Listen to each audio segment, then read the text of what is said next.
Thank you so much for this invitation to be in this forum. So I grew up in Tamil Nadu, India, and my family has roots in the Dalit community, and my great-grandparents converted to Christianity. Dalit persecution is religious persecution, so nobody can argue that, right? So Indian nationalism is a phenomenon that has cleverly amalgamated political, historical, and sociological movements in building a nation founded on religious consciousness or religious sentiments, you can say. So Dr. Ambedkar, Dalit national leader and architect of the Indian Constitution states, democracy is not a form of governance. It is a mode of associated living, conjoint communicated experience, and attitude of respect and reverence for fellow beings. So shamefully, we know that India is still home to the longest living social hierarchy in the world, the caste system rooted in Hinduism, a graded inequality based on pure and impure bodies, where Dalits and women and all other religious minorities are the outcast. Crimes against Dalits has risen by 37% in the last decade, which is under the BJP rule, with only a 2.5 increase in conviction rate, even since September 29th in Hathras, when a young Dalit girl was gang raped.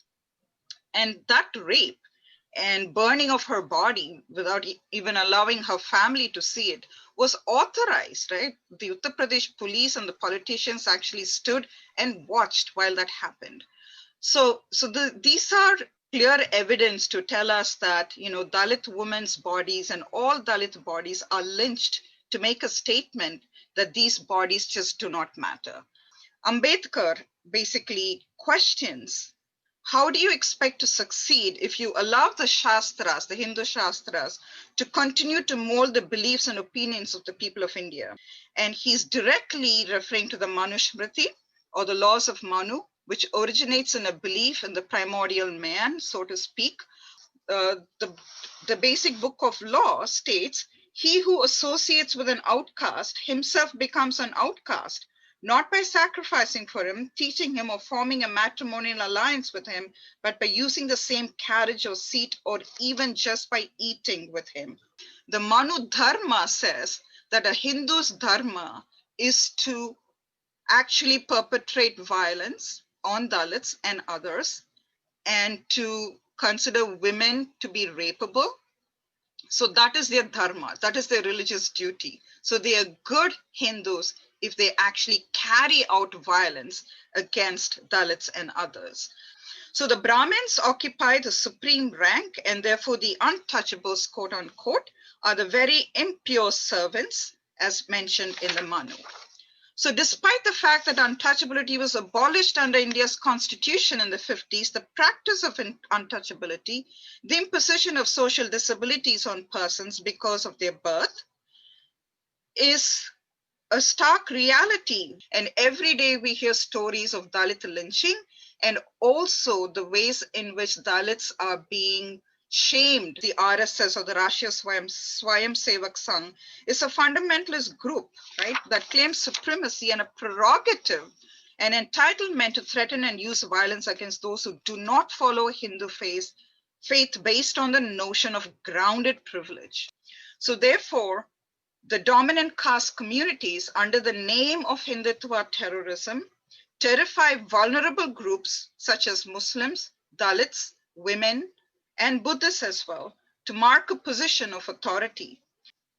So most Dalits readily accepted what they were offered through conversion. So therefore, most Christians in India are from the Dalit community.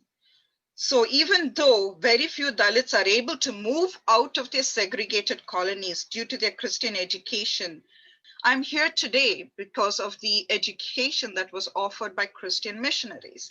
So there is forced reconversion happening now under the BJP rule, called the Ghar Wapsi as well. So are Dalits Hindus? No, they were forced to be. There is religion, and then there is religious coercion. Was there a formalization of Hindu identity for Dalits? No. They are Hindus only in reference to the untouchable in the Manu, whom everyone must avoid. So this was a very clear strategy of Hinduism to appropriate Dalits into calling them as Hindus when they were not, and then using their own fingers to poke their eye to say that you are a rejected mass in Hinduism. So therefore, we see that today there is a rapid increase in violence against Dalits, violence against Christians, and as I stated before, most Christians are from the Dalit community, and every day we see that there is targeted violence against Christians and against Dalits.